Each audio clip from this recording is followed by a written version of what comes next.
Ganitong kasimpleng luto sa repolyo pero the best sa sarap.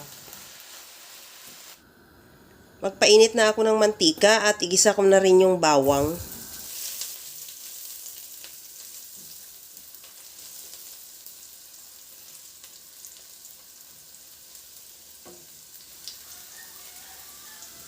Igisa ko na rin yung sibuyas.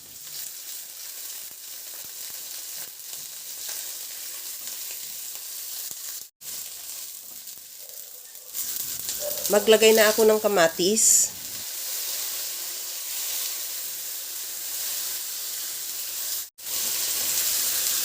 Ilagay ko na rin yung bell pepper. Okay na tong bell pepper. Isunod ko na ilagay yung breast chicken.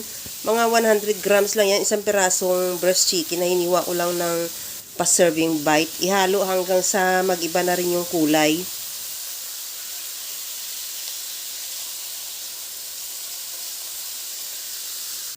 Timplahan ko na rin ng asin at paminta. Maglagay na rin ako ng oyster sauce.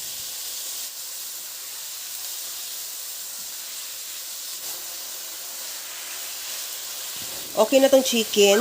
Ilagay ko na yung repolyo. Bali isang pirasong buong repolyo yan na hiniwa ko lang ng maliliit. Kagaya lang yung sa nakikita mo. Ihalo lang hanggang sa maluto yung repolyo. Huwag lang natin i-overcook kasi pag na-overcook yan, hindi na siya crunchy. Mas maganda yung medyo half cook lang siya. Timplahan ko na rin ng liquid seasoning.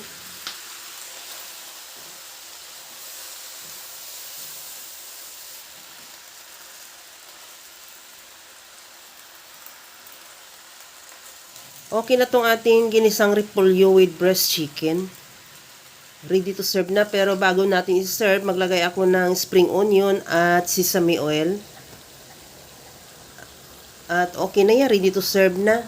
Kaya mga kalasa, kung nagustuhan mo yung ating video, please like na lang at pakishare na rin sa inyong mga friends. At kung bago ka pa lang sa aking channel, subscribe na at i-click mo na rin ang bell button para sa mga notification. Kaya mga kalasa, alam ko, kayang-kaya mo itong gawin dahil sa sobrang simple at napakadali niya lang lutuin. Kagaya lang lagi sa sinasabi ko na wala namang hindi marunong magluto basta sa simpleng paraan lang. Hanggang sa muli mga kalasa, thank you for watching. Bye-bye!